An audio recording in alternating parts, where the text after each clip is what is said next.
Hey guys, SoCal Val here. You are listening to the Hitting the Turnbuckle podcast.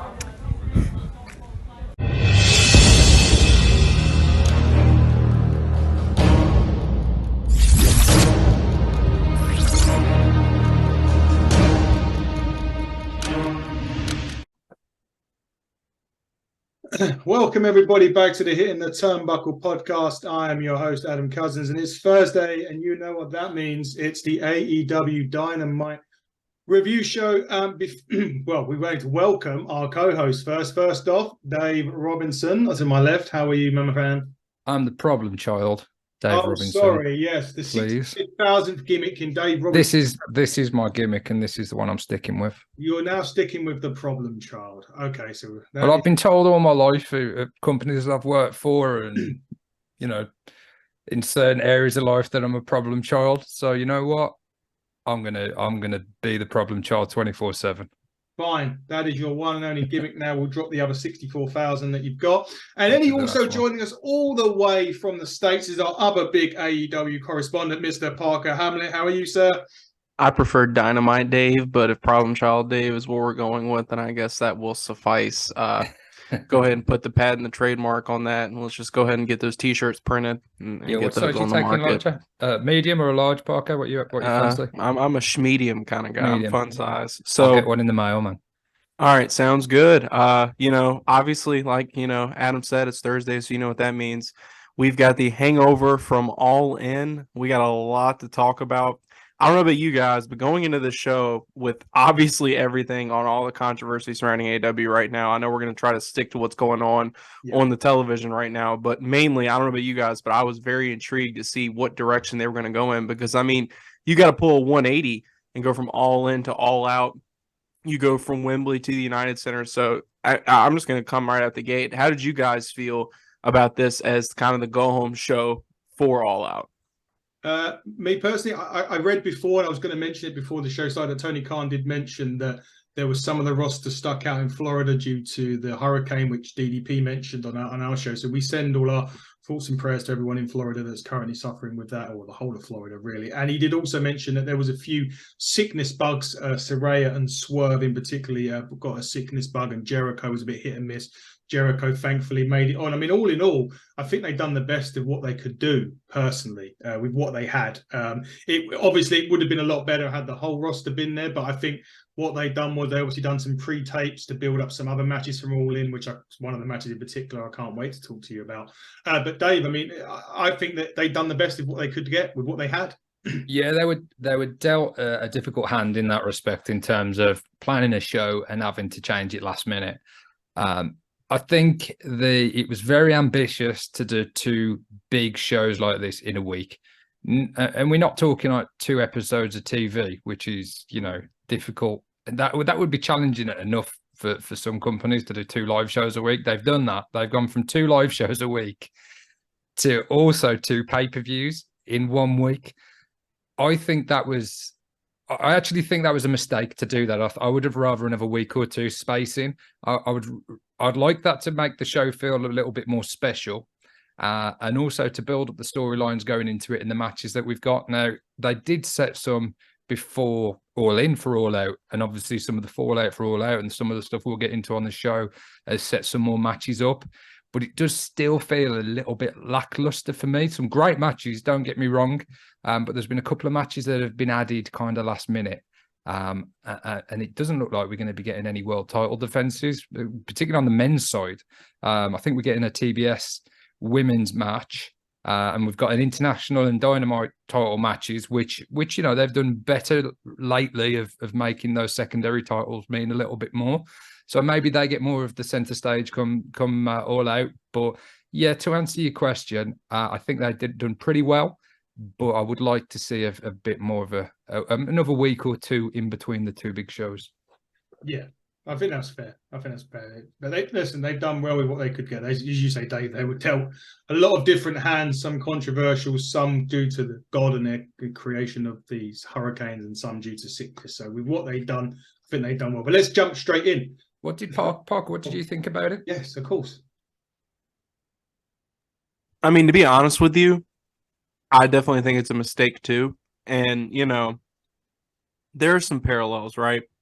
There's an elephant in the room as to why this show felt the way that it felt and the plans feel the way that they feel. You can mention the hurricanes, you can mention the sickness. I think those are attributing factors.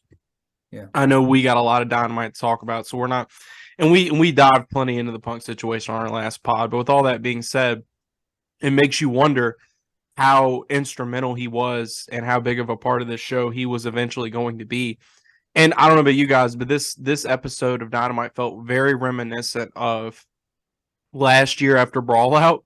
Yeah. Honestly, you know, I hate to give that parallel, and it just felt like deja vu. It felt like, all right, we're gonna roll out those day one guys like our Moxleys, like our Jerichos, and we're gonna have them kind of carry this 2 hours of programming. And you know, it's kind of crazy because I feel like the roster now is deep enough to where we don't have to kind of rely on our greatest hits. Like you've got guys like Keith Lee sitting at home doing nothing.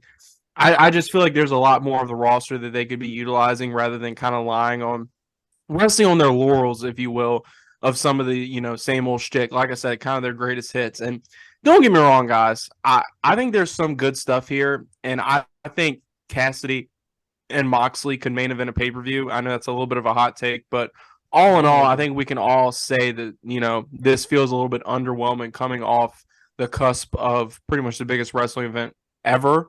And, you know, I guess comparing All Out to that is kind of unfair, but you do have to wonder from, you know, looking at Tony Khan's point of view, why would you put these two events in such a short span, especially when you've got, I think, Full Gear is in November, and, you know, you've kind of a 2-month period where you could have just kind of pushed this down a little bit. So makes you wonder when All In was actually planned, and, you know, was the original vision for him to, you know, put these shows within the span of a week of each other. But I'm definitely in the same camp of you guys. As I definitely don't think this was a good idea, and the optics definitely aren't there.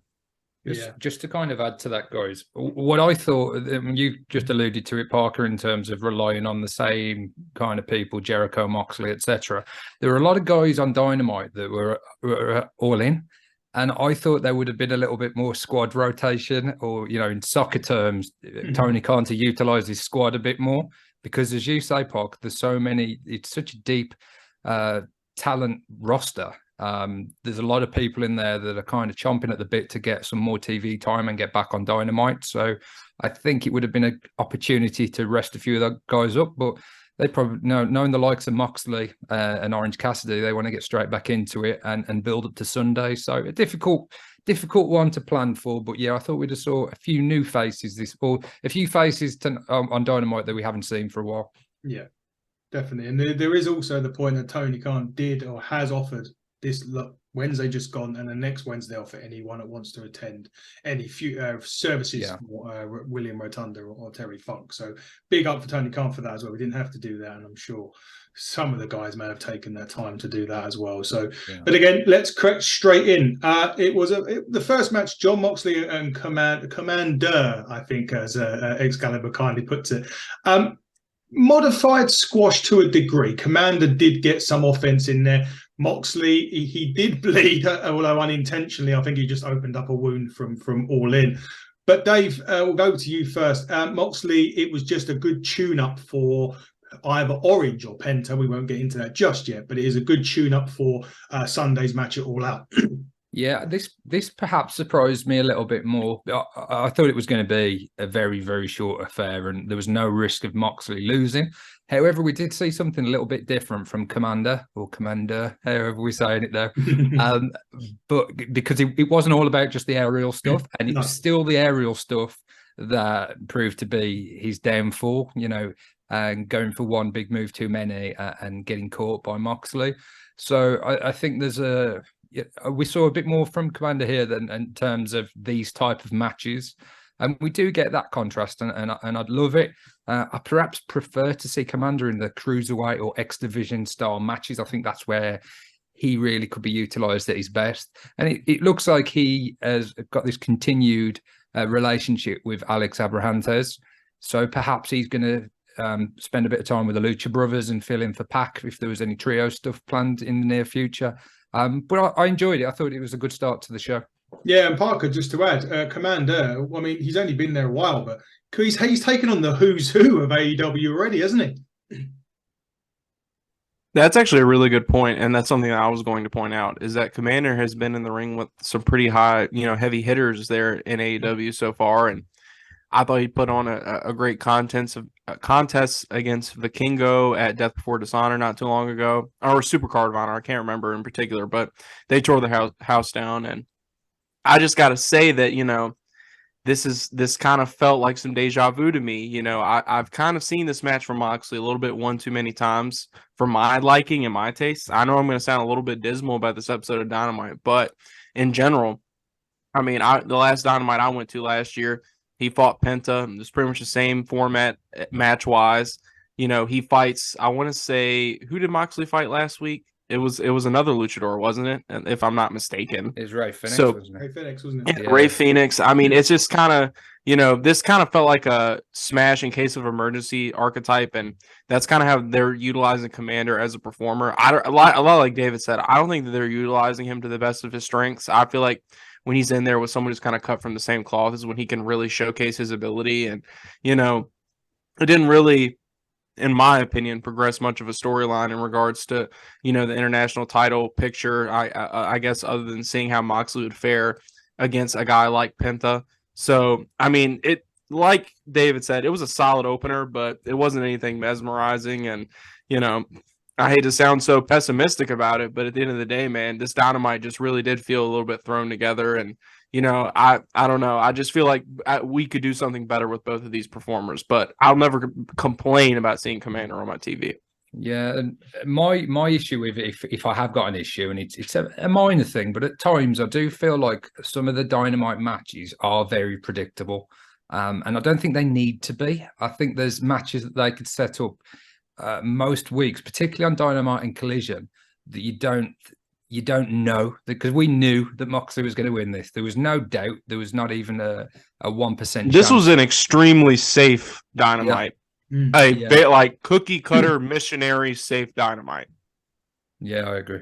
Yeah, that's pretty much the best way of looking at it. Now, the first backstage thing they took us back to All In, back to the FTR Bucks match. They went backstage after that. There was a bit of thing about why he didn't shake the hand. The Young Bucks were like, no, it's just in a moment. But then they're interrupted by the guy as the gentleman on my shirt. Bullet Club, Gold, the Bang Bang Gang, Guns Up. And ultimately, there's an 8-man tag team match that they challenged for All Out. It's been accepted. Parker, if you didn't already order the pay-per-view, once that match was announced, I had already got my wallet out, went on to Fight and said purchase. Thank you very much. Well, I'll tell you this. If here stateside, a lot of us have to pay full price for All Out. And I'm going to be honest with you, opposed to All In, All Out's almost, in my opinion, not worth the full mark of the pay-per-view price if I wasn't just a mark. But I'm a mark, so I'm going to buy it anyway. So when you see the Bang Bang Gang, which, I mean, by the way, that's all you need to call them, Adam. There's no other name. And if you got any problem with that, I got 2 words for you. So I think this is going to be fun. I will say Matt Jackson's line about, being we created this company made me dry heave. But I'm going to go ahead and say what we're all probably thinking here. It would not surprise me in the slightest to see Matt and Nick align with the Bullet Club in any capacity at All Out. And I say that because I feel like there's still a lot of business left with FTR, probably some bad blood still there after Wembley. I mean, they still even seem hesitant afterwards to shake hands and kind of make things right. FTR are clearly cemented as the babyface tag team of this company. And, Matt and Nick makes you wonder what they're going to be doing. You got Kenny doing more of a singles kind of thing. I think you can do some interesting Bullet Club stuff, get Matt and Nick involved, keep them on television weekly. And Jay White, oh my God, I was laughing my ass off during his little shtick during this. He was like, I think he was talking to Dax Harwood, and he was just like, all right. He's like, 1, 2, 3, 4. He's like, think real hard, Dax. Think real hard. Jay White is just absolute gold. I know me and David sound like a broken record every week saying it, but every time that guy is in front of a camera, he just exudes charisma. And I think this is going to be a lot of fun, honestly. I think this is a match I didn't expect to see on the All Out card, but I think it's one that I'm certainly going to enjoy. Yeah, and Dave, 3 of the top tag teams in the world. I mean, I'm not doing the Guns disservice when I say they're not one of the best in the world, but you've got three of the ones. And Parker's just made a very interesting point about the history with the Bucks and the Bullet Club. I didn't think of that. So now I'm thinking this fantasy booking that we love to do, are we going to see them throw the Guns up on Sunday? Yeah, it's interesting. Obviously, they've just come off the back of a match against Kenny as well and Hangman, and they're obviously they're all aligned again and they're on the same page. So perhaps not. I would say if I had to put money on it either way, I don't think we will. I think we'll definitely get some dissension between FTR and the Young Bucks. I don't think we've finished there. And match 4 is pretty much a certainty. But as Parker just said, and we say it every week on our Collision review, Jay White is no pun intended gold. You know, he's absolutely phenomenal. I'm so pleased, and we said it on the All In our review show that we did, and probably said it on our prediction show as well, of how important Jay White is to AEW. And they've really strapped a rocket to him since the inception of Collision. So I hope this spirals off, because any combination of these matches are good. I'm a fan of the Guns as well, so I don't think they're out of the depth in this match at all. I think it's the perfect match for them to work with, 6 incredible talents, experienced guys that have done it all, and show what they can do as well. So this match for me, although a little thrown together, it does make sense. It does link into a lot of history and recent history. So this could steal the show come Sunday. I think it's guaranteed to steal the show. I mean, in my eyes, I was like, "Yep, okay, I'm buying. I'm on Fight right now." There you go. There's my only £20 over here, Parker. So about $35 for us over here in the UK. Yeah, rub it in. Why don't you? You need to get one of them NordVPNs that Sean Rossap's always talking about. Yeah, exactly that. Problem child over here telling me to do it the wrong way. He's the problem child for a reason. Problem solved. Problem solved. Yeah. Speaking of one more thing, though. Go. One more thing. I don't know about you guys. Eventually, we got to get Jay White in singles competition. Yes. Mm-hmm. Just going to throw that out there. Yeah, I said on the prediction show, I was hoping that he was going to attack Punk or something at the end of the match at All In, and set up a match at All Out for him to do a one-on-one. I can't wait to see Jay White in that title picture. I want Jay and Kenny one-on-one before the end of the year. I think that'd be. Is it Full Gear, the next big show? Well, October's the next one. They got one for Inoki, hasn't they? They're doing one for Inoki in October. Then they got Full Gear, yeah. And they've got Arthur Ashe in September. So there's a lot of big shows there and a lot of time to build towards that one-on-one match. So I'm hoping whatever comes out of Collision, not Collision, All Out, we still get this interaction between Bullet Club, the Elite, and FTR. There's a lot of things that can still be, make some really great content and great matches there. Indeed. I said, speaking of problems, the next man that came out was Chris Jericho, fresh off the heels of his loss to Will Ospreay. All In. He come out, he was trying to apologize to Sammy. They kind of had a little bit of dissension before agreeing to reform the Sex Gods and go for tag team gold. Dave, is this a kind of another MJF Adam Cole? It's gonna happen at some point. One of them two is going to turn on the other, aren't they? Yeah, I haven't decided what I made of this, to be honest with you. I've got conflicting views, and maybe you guys can help me make a decision on it. I didn't. First of all, Jericho got a great reaction from the crowd. It really was like a face reaction, which I didn't anticipate, to be honest. The thing that I'm conflicted about is Daniel Garcia, because he has been lost in this shuffle. Now, he was tagging with Sammy, and they were doing some pretty good stuff, and it looked like it was going to lead to a match with those guys, and that kind of has been totally put on the back burner. And I think Sammy Guevara at times in this story has looked really, really weak. Now, by the end of it, he could look great. And if Jericho puts him over on a big show, perhaps job done. But I'm not over. I would rather like Daniel Garcia be involved in this story somehow. The breakup of the JAS. I think 2.0, Daddy Magic and Cool and Ange. I think they've got a place in the tag division. But Daniel Garcia is too good to be an afterthought. So that's why I'm a little bit, I'm not sure on this quite yet, but I'm fascinated to hear what you two guys think of it. Yeah, Parker, what do you make of the Jericho-Sammy situation? So I'm a lot like you. I was definitely surprised by Jericho's reaction in Chicago of all places, but he's a demo god. I'm not that surprised. He's a if there's a Hall of Fame, he's getting the yellow jacket. But the real focal point of this conversation, my guys, is Mr. Sammy Guevara. And with that being said, at this point, I feel like Chris Jericho is a life raft for Sammy Guevara. I think that they are scared to surgically detach these two because, it's funny. After Grayson Waller lost to Edge, told him he swam. I think a lot of people backstage don't really think Sammy can swim as a single superstar. We've seen this happen.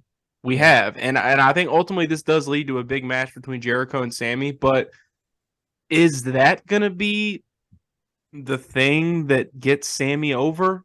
Because they've tried, and time after time, we have seen that it just doesn't work. And you bring up Daniel Garcia, and I love that because when the Jericho Appreciation Society broke up, I was one of the people that was not a huge fan of it, only because I knew that a lot of these people were just going to fade into the background, aka catering, and we weren't going to see them on TV anymore. I thought 2.0, formerly known as 2.0, utilized the best of their TV time with Chris Jericho. I feel like Sammy's always been walking around with Chris because he hasn't been able to spread his own wings and fly. And I think if you gave that opportunity instead to someone like Daniel Garcia, they would run away with it. I mean, look at Daniel Garcia, aka the Red Death. He's still, in my opinion, had one of the best matches with Punk since Punk's been back. And I've just been impressed, especially with his ROH stuff, with what I've seen out of Daniel Garcia. I think he's more charismatic. I think he's better on the mic. I think Sammy's got all the athletic ability in the world, but I feel like they're just doing it with Jericho to just protect Sammy. But eventually he's got to prove he is worth the investment and is one of these quote unquote pillars. So to me, it feels like they're just kind of dragging this thing out to protect Sammy overall. But, I know that's a little negative, but that's just kind of how I perceive it from a booking standpoint. Yeah, Dave, do you see the Jericho, if Sammy does it, obviously the big match will happen with him and Jericho, but is that going to be enough to elevate Sammy to the level that, as Parker said, pillar? Yeah, at the minute, I look at him, he's like a boy standing next to a man. I really do kind of get that feeling. He's like following Jericho around like a lost puppy, which I thought was a bit of a misdirect, and he was going to turn on him, or there was something significant going to happen. But they had this kind of bit in the ring where they're kind of throwing a few barbs at each other, and then Jericho just says, "Let's win the tag titles," and it's all smiles again and arms around each other. So they're not helping Sammy with the booking, because they've kind of, is he heel, is he face? Do we like him? Do we not like him? And maybe Sammy has to shoulder some of that responsibility as well, because he keeps getting these opportunities. And like Parker says, would you say that Sammy Guevara is 100% over in AEW? I would say not. And we've seen a lot of him. At times he's disappeared for weeks, but he had a big opportunity in that the four-way match, the Four Pillars match. And we've seen him in other main event spots, and he hasn't really elevated himself from that TNT title level to a main guy. So there's a few things to factor in there. It's not all on him. It's not all on the booking, but there's a combination of things. So I'm hoping that this can still play into a story that we can really get our teeth into, because I'm sure they're capable of a great match, which is the story that I'm concerned with. We will see as the time goes on, but for now, the sex gods have returned. Next, I have to admit, I'm a mark for Eddie Kingston, Dave, so I'm still going to try and find a way of burgling your house and nicking that shirt eventually.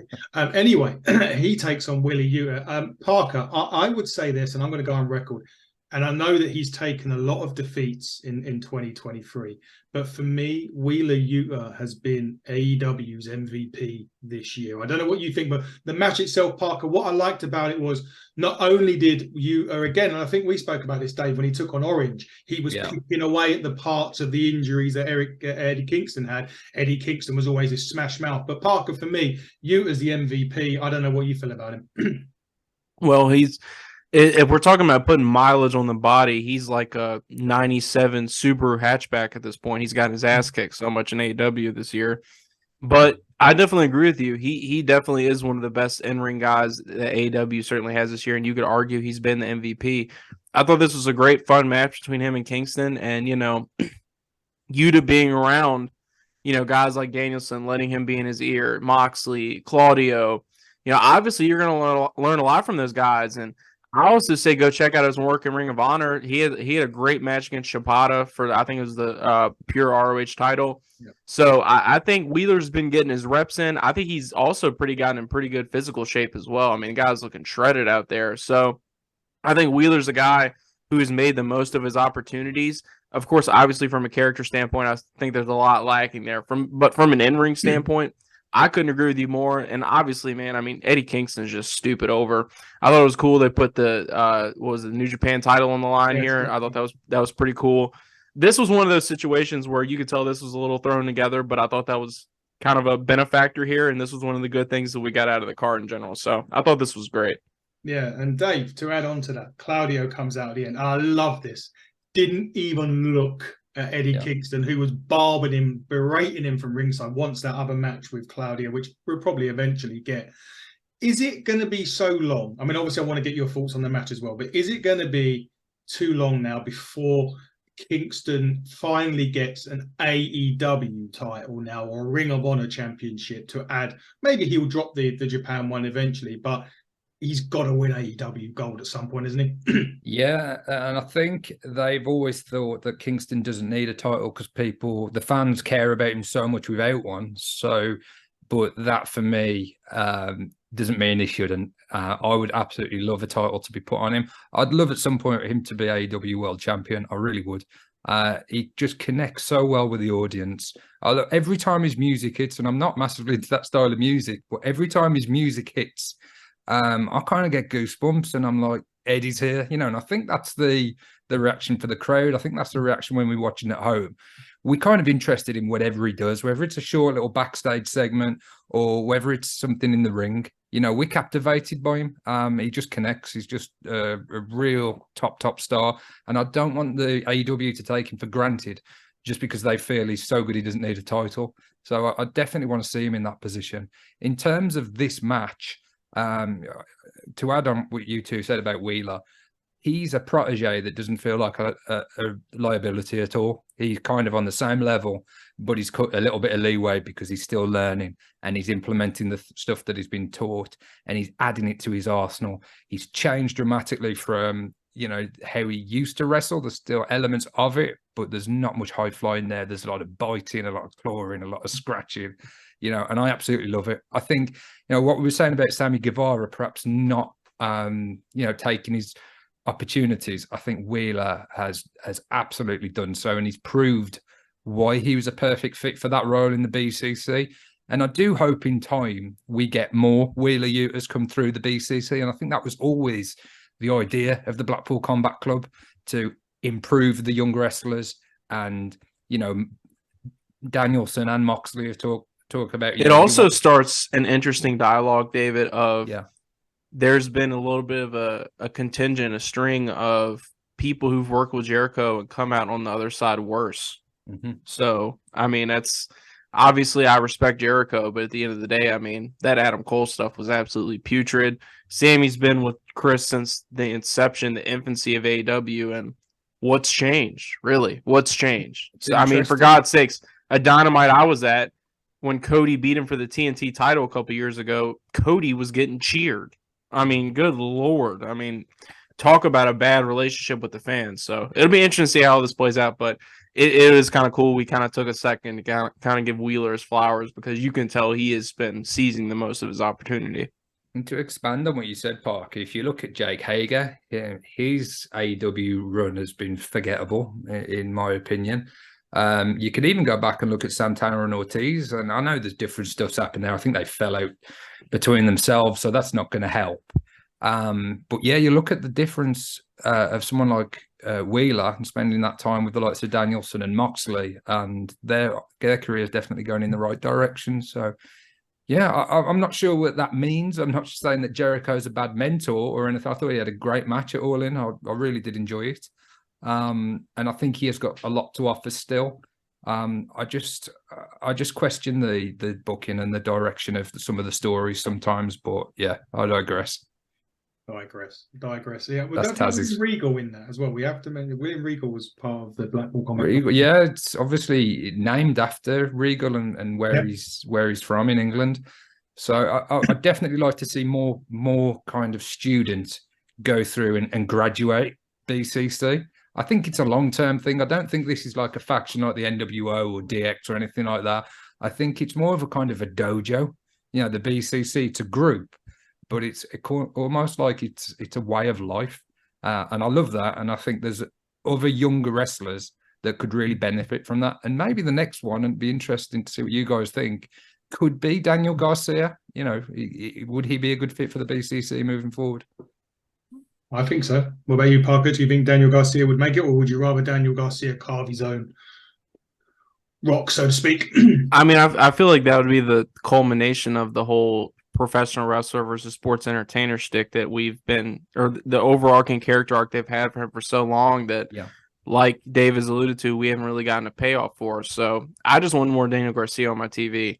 And I think he's one of the young guys that is not only great character-wise, but is also really good in ring, and I just enjoy his matches weekly. So he's a guy I put over for quite some time, and I don't want him to just fade into obscurity with a guy like Jake Hager, who's already had his time in the light in the business. And this is a company that should kind of build themselves up on guys like Daniel Garcia, rather than just kind of. I mean, I'm going to be honest with you. I kind of see guys like Sammy Guevara and Jungle Boy Jack Perry in the same light, They're horses that they picked early in the race, but they proved that they weren't, really worth the gamble, at least in my opinion and from my observations. I mean, I think the reactions speak for themselves. So that's kind of my little 2 cents on that.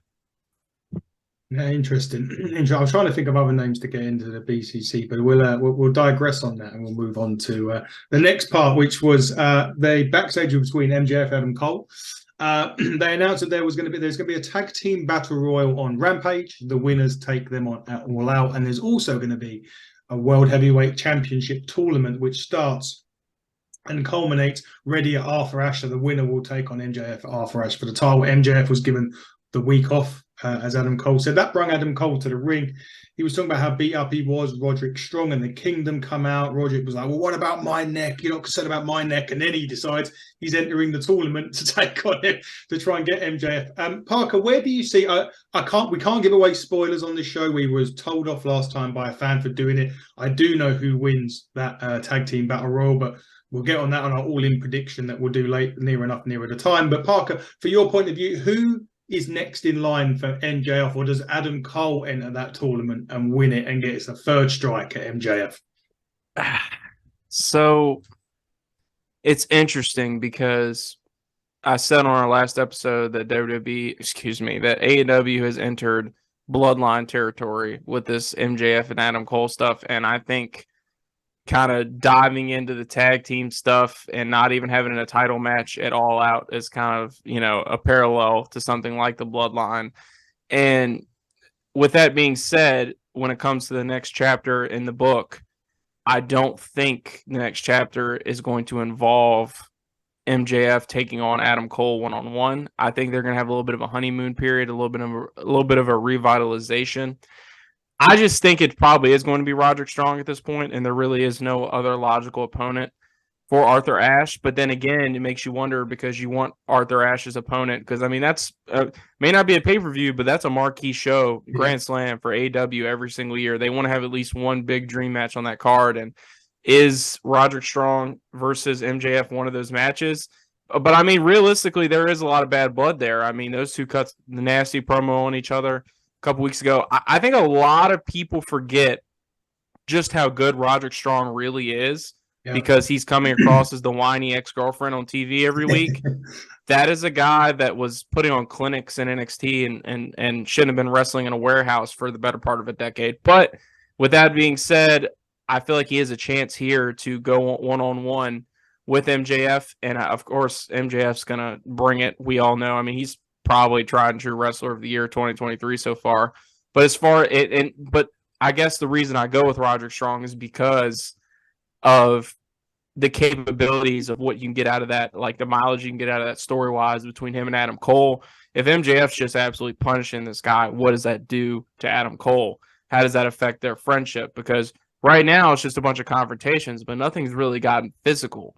So once you kind of cross that threshold, that's where he's really going to have to put where his allegiances lie. I mean, hell, let's call back to the bloodline. Sammy was real oozy until Kevin Owens got handcuffed to that rope, and he told him to, he had to hit him with a chair. So I think that's where we're trending towards with this storyline. And I think Roderick Strong and MJF could tear the house down at Arthur Ashe. And unless there's a third party here that I'm not considering, I mean, I would not complain if that was the case for Arthur Ashe. Would you, David? No, I think we get the Roderick Strong Adam Cole match at some point down the line as well. So I think that would make a lot of logical story sense to go that way. And if you said there's absolutely no doubt about Roderick Strong's ability. He's shown it in matches in AEW so far. He really was, when he first came in, he was featured quite prominently in the first few weeks, and he was in a lot of matches. And I don't think he's lost. Did he? Perhaps just against Joe, was it? In the tournament? Yeah, I think it was just against Joe, and I mean it was a pretty protected loss. But yeah, I gotta say, just a quick shout out here. I thought Mike Bennett absolutely killed it with the limited amount of mic time that he got.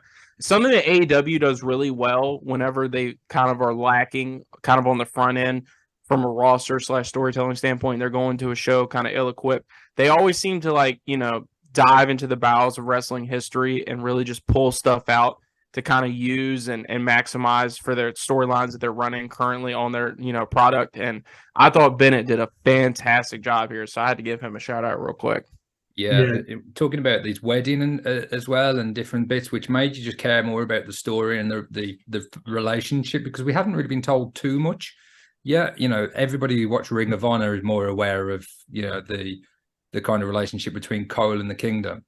But yeah, definitely added to. I think both guys were great, but Bennett in particular this week, and that's what I'm saying about seizing his opportunity. He's been given that chance and he's shown exactly what he can do. And I love. I don't know about you, David. I hate to cut you off, but I love when promotions like AEW do things like this, because it's not just this only happened in our. If it didn't happen in AEW, it didn't happen at all, or if it didn't happen in WWE, it didn't happen at all. Like, they're not insulting the audience's intelligence. Like, they're diving into these deeply rich stories that a lot of these guys in the business know each other. They're all interconnected, and I wish you would see more of this in the current day product, because I feel like there's a lot of stuff you can really sink your teeth into.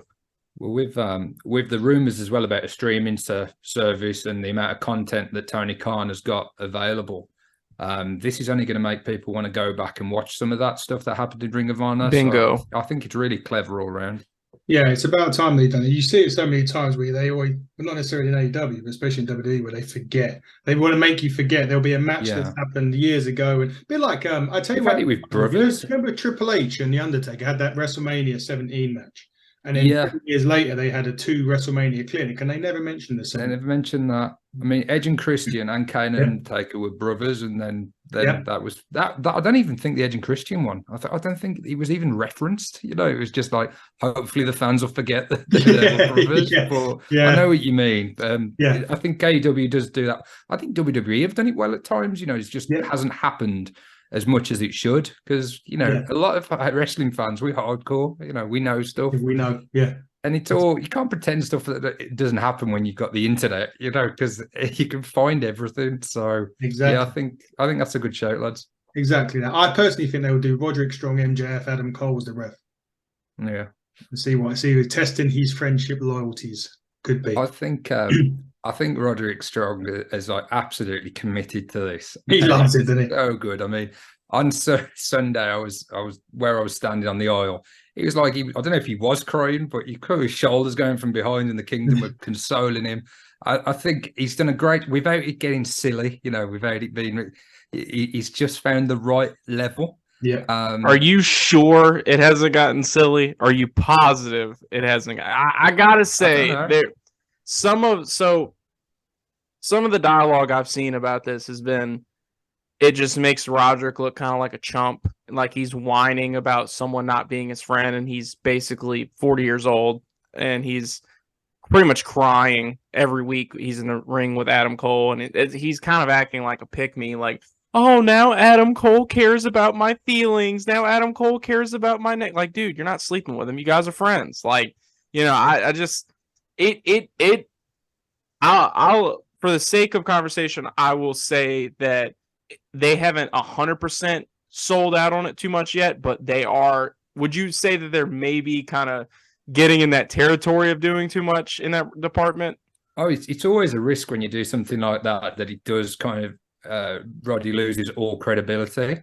But like we've spoke about, we're kind of invested in him having a match with MJF and involvement with Cole. So, I don't think he's become a comedy act.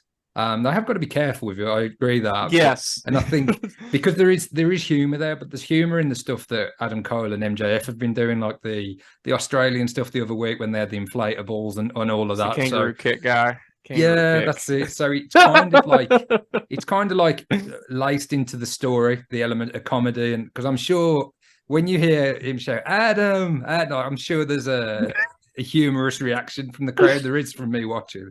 They're definitely at risk of doing it, but I think at the minute, generally they're just keeping it at the right level. Just on the borderline, I would say. Just about. Yeah, I do get Parker's point. And at Arthur Ashe, just let Roderick Strong be the backbreaker. Let him be that Stone Cold Killer, and I think that all will be forgiven. Does Adam Cole throw in the towel? Breaking backs, didn't they? Here's one thing: does Adam Cole throw in the towel? That's a good idea. That's a good one. I can see that. Yeah, I can see that.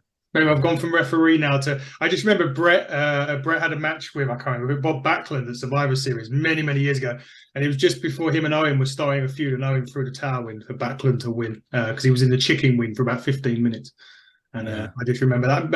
I digress. Fantasy. I think they could do something clever, like MJF goes to grab the diamond ring, Cole jumps up, stops him, but it actually costs Roderick the match. So Roderick loses, but he's furious with Cole, and they continue it like that. So I think there's a lot they can do there, and I'm definitely invested in this. They just need to build up Strong's credibility up until Arthur Ashe so that he kind of stops looking like that whining guy with the neck brace on. So they got plenty of time. Tournaments. Yeah, I think that would help. Yeah. Plenty of time indeed. Trios action again, women's this time. Kind of what you guys were talking about with the roster issue and stuff like that. A bit of day one people here. Obviously, we had Marina, Shafir, Emma Sakura, and Nyla Rose against Shida, Statlander, Britt Baker. They teased a lot of Britt Baker and Shida. There was a bit of miscommunication. So it looks as if they're going into their own separate feud here. Statlander wins with the Wednesday Night Fever, was then attacked by Ruby Soho, and that set up the all-out match. Dave, that match for example should be where Statlander just come back in. She obviously had that little bit of ring rush. She's got rid of it now. This is the match really where we'll see how much ring rust has gone from Statlander against Ruby Soho.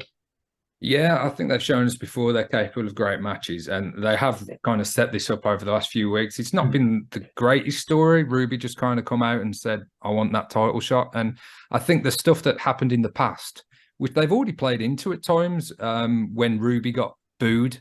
I don't know if you remember that. In the lead up to Jade becoming the first TBS champion, people really were behind Statlander.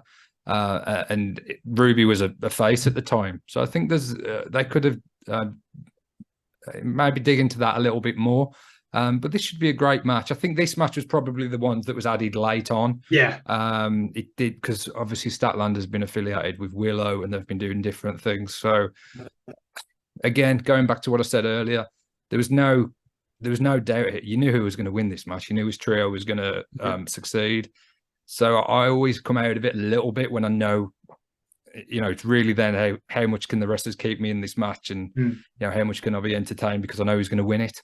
But I thought they did a fairly good job, and there's positive signs for the women's division, and we saw Mercedes Moné multiple times at All Out, and from what I'm hearing, that's pretty much a guarantee now that she doesn't perhaps sign for AEW, but she's definitely going to be involved with programs, and there's thoughts that it's going to lead to a match with Saraya. So I think there's definitely interesting things that's happening in the women's division, but we need more of it, and hopefully they'll have a second match added to the card by the weekend as well, because I think one match for the women is just out of proportion, really. Yeah, they do add there is a 6-woman tag match on Collision, what I think maybe should have aired on Dynamite. We'll get into that near the end. But Parker, Yeah. Baker and Shida, kind of day one-ish AEW people. They're going to look if they're going to start a program now. Is that something where perhaps this is where they're going to showcase the women a bit more now? Baker and Shida should be a really good battle between those two. Yeah, I don't know about you guys. It was kind of cool to see the three big, three of the biggest, stars in the women's division on the top of the stage for this match, and Statlander, Shida, Baker. I thought that was a pretty cool moment there, and I think Shida and Baker will be a nice feud. I think both of them will get plenty of mileage out of that. Mileage, word of the day, right? As far as everybody else involved in the match, Statlander and Ruby, I think are going to have a very solid match at All Out. I'm not worried about that whatsoever. We were all talking about, wanting more women on the card for, All In, but I knew in Chicago, the United Center, Statlander and Soho were going to make the most of their opportunity. And that's a match I'm honestly very much looking forward to. Statlander's had a great TBS title run so far. And Ruby Soho, in my opinion, is probably one of the more underappreciated people in the division. So obviously, Saraya not making the show, some outside circumstances surrounding that. I think putting the title on her ultimately was a great decision just because of all the possibilities that can kind of surround that with, you already mentioned, Dave, Mercedes possibly joining AEW at some point. That's a huge money match between those two. The story has already written itself. And then with Saraya and the Outcasts, you've already had Ruby getting involved. You got Toni Storm, who I thought cut another hilarious promo this week. Oh, it's brilliant. Chucking her shoe at Renee. And that tits line absolutely popped me. Absolutely. Oh man.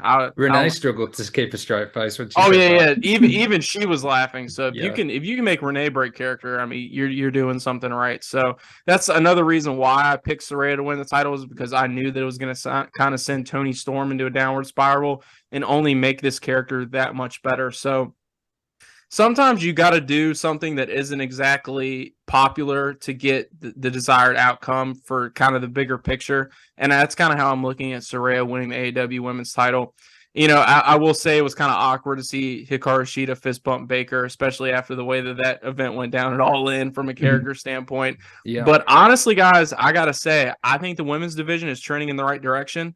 Yeah. And from an in-ring standpoint, the women's match was probably what I enjoyed the most, mainly because I could kind of see, everything lining up. And as far as Mercedes, just kind of a closing note on this, once she does make her appearance on AEW television, I do expect it to be aligned with the Acclaimed. I know that's kind of something that, is being speculated because she was on the Jumbotron during their match. I think she's extremely marketable. I think her with Max Caster and Anthony Bowens and hell, even Billy Gunn is just a money printing machine. And I don't think it was a coincidence that, Mercedes was on our TV screen during the Acclaim match. So kind of something to monitor. And that if that is the case, if that is the point, that is something I'm definitely looking forward to. So I think the future is bright with the women's division. And I thought this was a solid trios contest as well. Just to add to that, guys, I think the one thing that I struggled with this is if MJF would have lost his title in the 4-way a couple of months ago, there's no way he's going on the next Dynamite as part of a 6-man tag without kind of hitting the mic or doing it. Now, I'm not advocating that Shida should have come out. The fist bump was cringy, in my opinion. I was saying she should come on after the match and say, I want my rematch. But it was as if, Shida's just lost the title and she's been put out there like she doesn't care that she's lost the Women's World Championship. And if we're saying that we want the women's division to be booked better and similar to how the men are booked, then that's something really that's kind of unforgivable. There's no way that the men's world champion would come out on the next episode of TV and not have anything to say or have any actions in regards to losing the title a few days earlier. So those are the kind of little things that they hope that, because to me, that's not a big problem to sort out. That's something that is easily resolved. So I'm hoping, as you say, Parker, that the women are trending in the right direction and things are getting better. They certainly seem to be. And Mercedes, I certainly wouldn't fist bump the woman who curb stomped me into oblivion while I was in the middle of submission. So, I mean, if you really want that, we're all just female competitors, and we're just happy to be on the card, energy to dissipate, and it truly be viewed as equals. I honestly, man, I couldn't have said it any better myself, Dave. That was a really good point. Yeah, and Agent Hamlet with the Malone acclaimed bit. We'll obviously come back to that if it happens. But Agent Hamlet's definitely getting some investigative work being done. So, but we'll talk Collision briefly now, because we're moving into the last bit of segments before of Dynamite. Now, what's been announced for Collision, I'm very excited about one particular match, but we're talking the women. So the same trio, Shida, Baker, and Statlander. This time we'll go against the Outcasts. So we've got the issues with Saraya and Toni Storm. We've got the issues with Baker and Shida, and also you've then got Ruby and Statlander. So there's a really good, interesting mix, even on both teams, a bit of dissension as well, which is going to make that match quite intriguing, I think. We're going to get to Acclaimed in a minute, but they are defending the trios titles on Collision against, funnily enough, Danny Magic, Cool Hand Ange, and Daniel Garcia, which we touched on earlier on, Garcia. The money match this week is Dax Harwood and Jay White. Again, that is take money. Well, it's free for us, but not necessarily take money. But if it was on a pay-per-view, you'd be taking my money. The last bit, which is going to lead into All Out, and I think this is where the elephant in the room comes in. Ricky Starks is going to challenge Ricky the Dragon Steamboat to a strap match at All Out. I'm pretty sure that is where Mr. Brooks would have been in the situation right now, but obviously due to suspension, that's not going to happen. Dave, Collision card still looks good. I'm not quite convinced about this strap match, though. Yeah, I think Ricky Starks is somebody that's massively lost out from the behind-the-scenes stuff that's happened. And also the fact that, the suspension was just to cover up that he wasn't booked for All In. There's no injury. There's nothing else like that. It was just the fact that he wasn't going to be on the card. So if he doesn't get a featured match at All Out as well, a lot of hard work they've done on Collision, building Ricky up and making him feel really like a top star, kind of goes down the toilet to a degree. And, there's the manager's license and the affiliation with Big Bill. It all just seems a little bit messy in terms Big of... Bill, as in Big Bill, not Big Bill Ospreay, which... Yeah. Which we mentioned. Not Big Bill Ospreay. No, just standard issue Big Bill. Big Bill, yeah. So I kind of feel for Ricky Starks, because if he was getting that big real world title match on Sunday in Chicago with a vociferous crowd who are obviously going to love Punk, you can't help but to feel he's a little bit hard done to. Let me the Chicago crowd apparently wasn't all that for Punk on yesterday. But apparently, anyway, I wasn't there. So I can't say for sure. But Parker, looks another really good Collision lineup from what we see. I know you're a Collider. He's your favorite show. It's looking pretty good this week. Yeah, I mean, honestly, I think it's about as good as you could possibly ask for due to all the circumstances. But you addressed the elephant in the room. I addressed the elephant in the room earlier in the show. Having an All Out without Punk is kind of brutal, man. Not gonna lie to you guys. I'm not gonna sit here and sugarcoat it. I mean, I'm obviously a big Phil Brooks advocate, and it just makes me giggle because all of this is because of Jungle Boy Jack Perry, and that just makes me laugh because there's guys like Ricky Starks who are actually future stars in the business that are trying to be molded right now, that are charismatic, that make the most of their TV time and can get everything over. And now they're being affected by this. And I really do empathize with Ricky Starks here. And you have to be dumb, deaf, or blind to not know that the plan was going to be for Punk and Starks in Chicago for the Real World's title. And honestly, I think you can make a fair argument that maybe Ricky Starks would have went over in that situation. I said on our last couple episodes, I never thought MJF and Punk was the plan.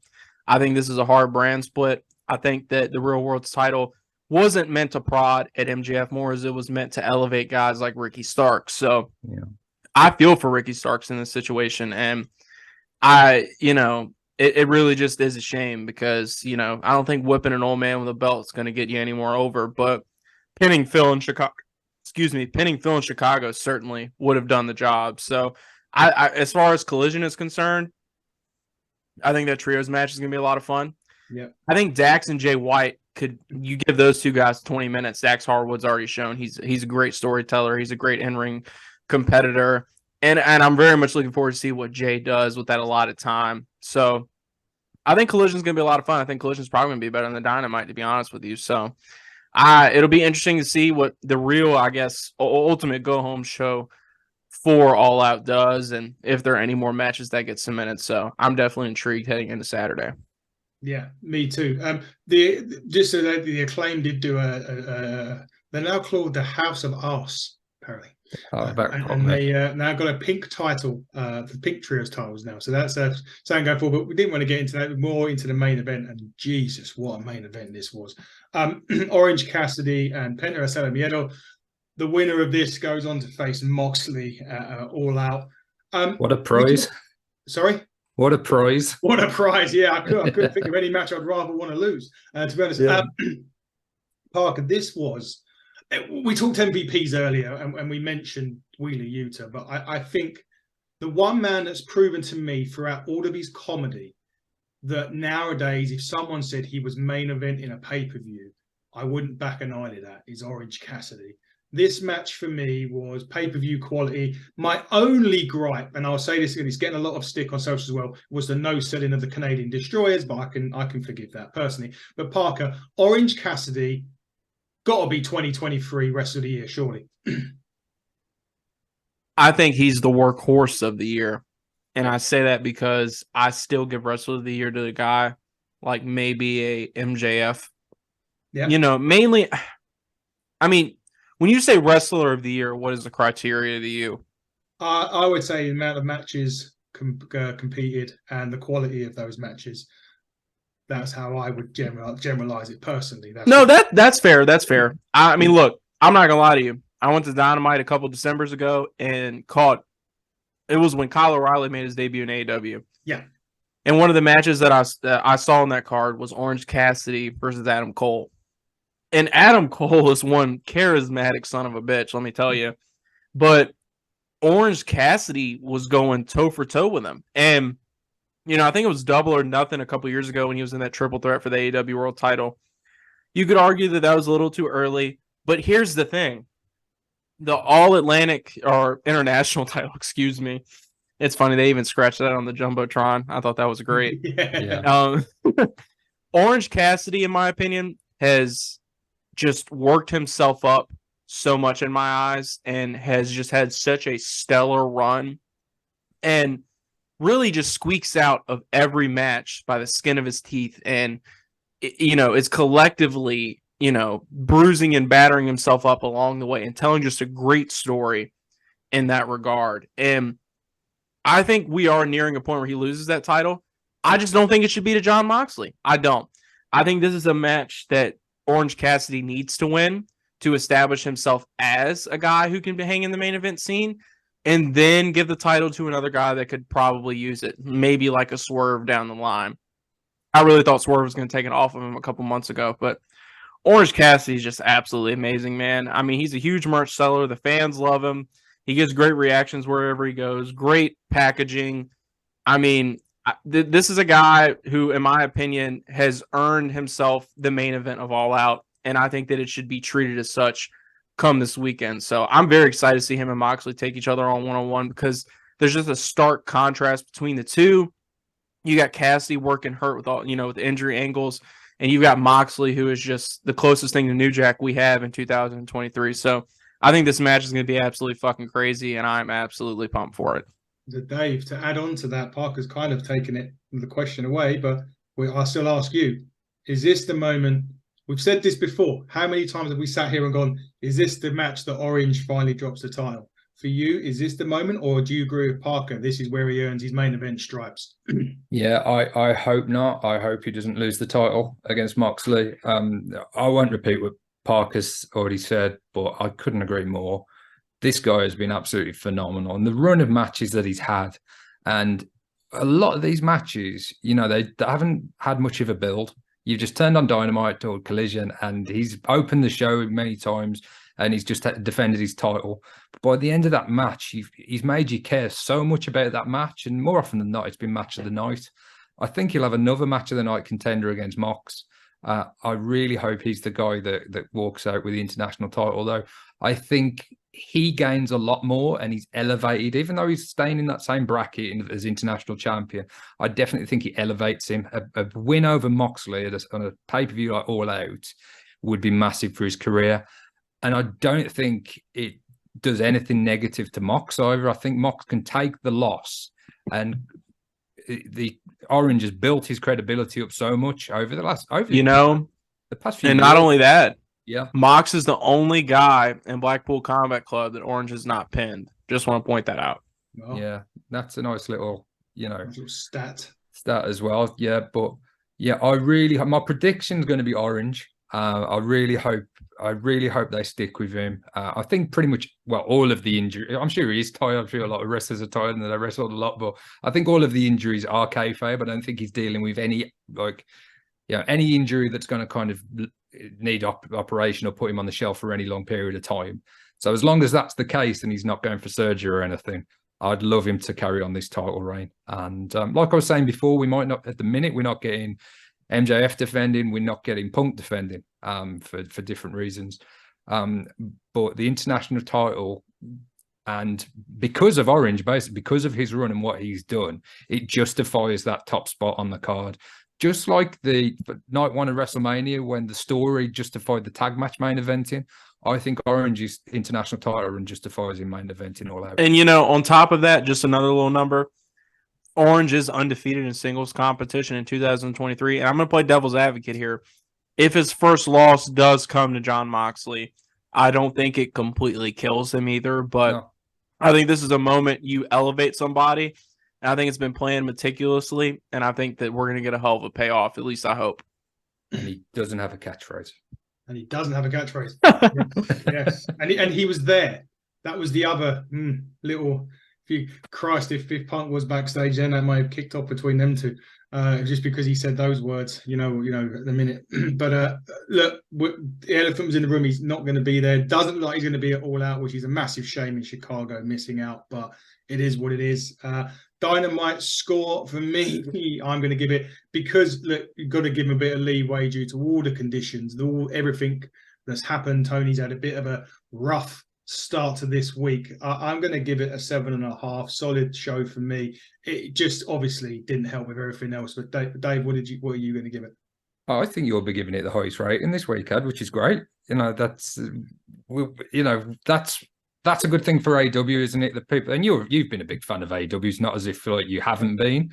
But for somebody who kind of loves the WWE as well, to still enjoy an AEW product that me and Parker probably didn't think it was the greatest Dynamite is a good sign for the company. I'm a 7 for this week. I thought it was a solid enough show. Cut him a bit of slack as well because of the late changes that were enforced. We saw a lot of good action, and it's continued some stories. And the fact that All Out is this week, you can't really criticize this element of this episode of Dynamite for that. No. There was as much done as possible under the circumstances. So 7 out of 10 for me. Yeah, Parker, what about you?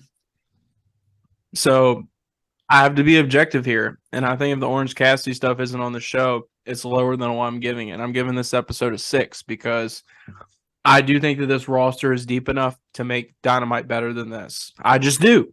Yeah. And I think you're all on top of that, guys. You're coming off of the biggest wrestling show attendance ever.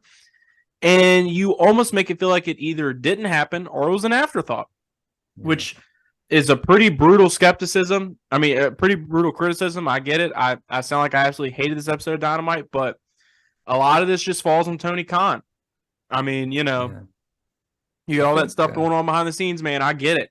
Yeah. I completely get it. But you have a lot of people sitting at home on their hands doing jack shit who could definitely use this TV time, whether they're in the A storyline or not. I mean, this is a company that in a lot of instances where something happens that's kind of out of their control, they at least put a dream match on TV with two competitors that, at least give the audience a bang for their buck. So I'm not going to lie to you, man, that this did not feel like a very essential episode of AEW Dynamite. Certainly didn't feel like a go-home show for a pay-per-view. So I'm hoping All Out is a lot better, but I'm giving this a 6 out of 10. I think this is a rough week for Tony Khan, and I certainly look forward to this media press conference that he is hosting today on Thursday, and to see what he's got to say about everything that is going on. So hopefully Dynamite's better this weekend. Hopefully Collision's good. And hell, hopefully All Out blows us out of the water. Just to kind of add to that and finish off my thoughts on this week, I think the mistake, Parker, like what you say, is not planning for this Dynamite, because they obviously, once it gets there and people have got travel plans and whatever, you've had to change things on the fly. But people could have been there in Chicago a day or two ahead of time, should they have been booked for the show, like the Keith Lees that you alluded to. Even correct. Friday. Some of the Ring of Honor guys, some of the guys that have been, on Collision, your Kip Sabians, your Butcher and Blades, your Santana and Ortiz obviously were All Out, but there's so many we could list them for the next half an hour. So I don't think they were ever planned for Dynamite. So, and the things that were changed on the fly, and so they only had what was available to them. So the mistake was not kind of planning to bring some of those guys in from the get-go. Indeed. Well, that wraps up AEW Dynamite. I never finish the show when I do this. I allow the problem child to finish the show. So, Dave, serenade us like you normally do at the end of the show. Oh, we've adapted this, so it's a bit buckle friendly, and it's also DDP friendly. So we wish to bid you adieu, buckle down, and stay safe. Bang. Bang.